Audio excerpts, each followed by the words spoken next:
those complex carbohydrates. But if we're not eating a lot, our bodies just, there's no reason for it to make it. So the more we eat beans, our bodies will adapt, and they'll start creating more of that to help break those things down. What about time? Papaya enzyme? Have you looked at that? Yes. There's different enzymes that work, and I'm not sure if that particularly would work for complex carbohydrates. I'm not sure. But that's all that this is just a enzyme. So you eat it with your beans, and for some people that could really help. So those are things that you can do to help avoid gas. Okay, we gotta hurry. Okay. Eating beans is going to be very, very boring no matter how many varieties you have if you don't have spices. And so on the order forms, we put some bulk spices on there. If there's something that you want that's not there, there's a lot more than what we put on the list. Different sizes. If you want a different size or something, just contact me and let me know. But I encourage you to have enough spices to last through however much food storage that you have, especially salt, because it's amazing what just a little bit of extra salt is going to do to make something taste better. But if you have lots of different spices, it can be a different meal. We have black-eyed peas, and then I have a Brazilian bean recipe that we're going to make, and you'll see very, very different taste, but they're both really, really, I enjoy both of them a lot. So make sure you have lots of spices. And yes, the question is, well, how long will they last on my shelf? You know what? I guess it's always good to have nicer, fresher stuff, but I'd rather have old spices than none at all. They'll still work. So, okay. We'll finish off on how to make it part of our diet in a minute. We'll talk about with the grains. Okay. Grains are really, really important. We had, how many of you guys read the week class that we did in this grade? Not very many of you. Okay. Does the going on the order form have MSG in it? Yeah, it doesn't, I don't think so. Are you sure? Because it's so hard to find that in the store. No, there's some different names for MSG, so, no, I'm not 100% sure.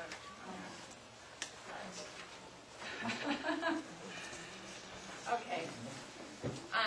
In the wheat class, we talked a lot about wheat, because a lot of people think about wheat and they think about making bread. But I don't know if you remember, I talked about all kinds of different ways that you can prepare or use wheat in main dishes. You can pop it, you can grind it, you can have it for breakfast, you can put it in casseroles, it is so versatile, so much that you can do with wheat. So these are your staple grain that you want to have. Here's the hard white and here's the hard red. We're not going to spend a lot of time on that because we already had that class. But it's so nice to have have variety to our grains and stuff. The word wisdom tells us that wheat is for man, but we can use all grains are great for the benefit and use of man. And there's so many different ones, and there's some here that you may be familiar with, and some that are very new that we're going to introduce you to, which is going to be kind of fun. So I think it's a great idea to have a variety. I just wouldn't want to eat just meat all the time. I would want to have a little bit of different if I had to eat from my food storage. Like beans, most grains do not have all 8 essential amino acids to make a complete protein. So you need to combine it with other grains or beans or some animal products or whatever to get that complete. One of the concerns we have with grains is that they process them and they take away some of the nutrition. That's the problem with white flour compared to whole wheat flour. That's the same problem with white rice compared to brown rice, pearl barley, a lot of cornmeal and different things. They take out that. Maybe talk a little bit more about that. The good part of it is because they do that, they store longer, but you're really sacrificing the nutrition. And so you kind of have to weigh that out when you're trying to decide what you're going to feed your family, what you're going to store. So on here is a grain cooking chart. Again, this cooking could vary. It was so interesting, the differences in different websites that I went to that had this information. So this is pretty close, but it's not the Bible on how to do that. So, okay. We're going to talk a little bit about these different ones. Okay, this first one is Amaranth. Little teeny tiny grains. This is not really a true grain, but it has a lot of the properties of one.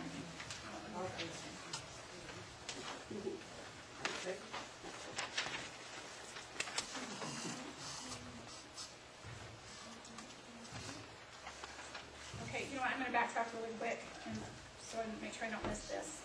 Okay, same with beans, make sure that you're storing your grains in airtight containers. I'm not gonna talk, as we go through this, because of time, I'm not gonna talk about how to store them and how long. That was another very controversial thing, as I was trying to find out, okay, well, how long can you store amaranth? Well, nobody's tested, they don't know, it's their best guess. And my experience has always been that things usually last longer than they say they're going to. So when you mean airtight, you mean you need to put oxygen absorbers in No, them and all that? no, you just don't want them open up to the air. You wanna just have a lid on them. But like with brown rice and all the stuff that has better nutrition, can you store them and have them last more than a year or 2 Yes. months or whatever they say? So, Yes.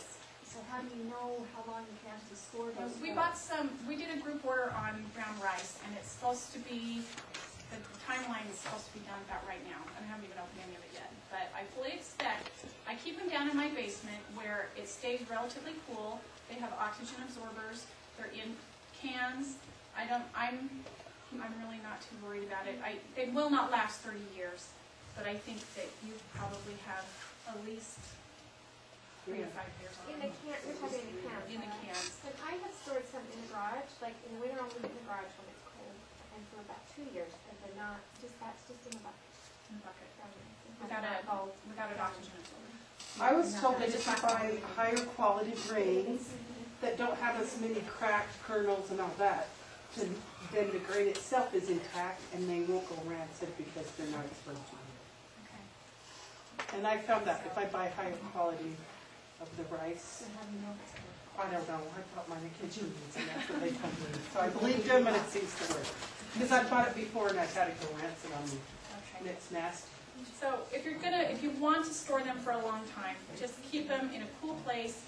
Make sure that they're got nitrogen packs in them and they're still tight.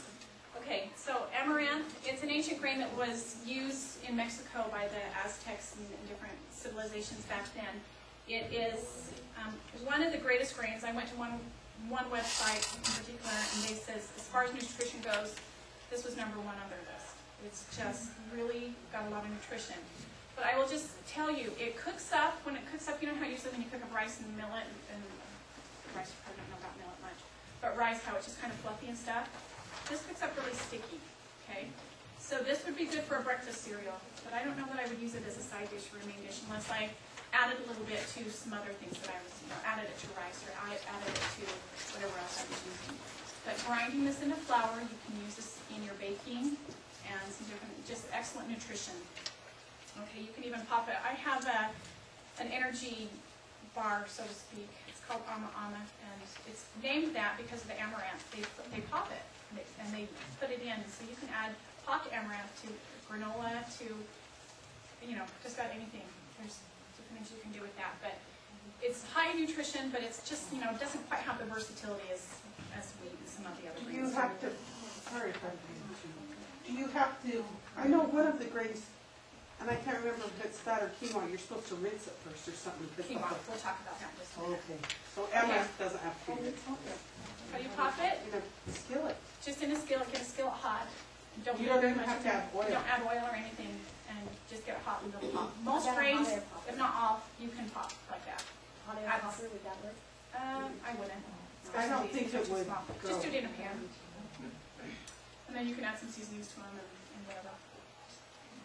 Okay, barley. There's pearl barley and there's whole barley. Barley has to be whole to use it. So this one loses, how much to say, 25 to 33% of its nutrition when it's pearled. But it will store longer and it cooks quicker than the whole barley. So, and barley, it talks about it in the Word of Wisdom, that it's great for mild drinks. It's got some very great nutritional and medicinal properties about barley.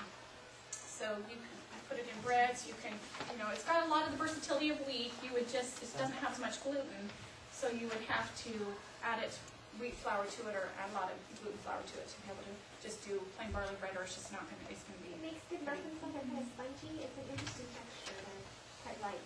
That's great. But these all have such different nutritional properties. It's just nice that you can combine things and get it more bang for your buck every time you eat something.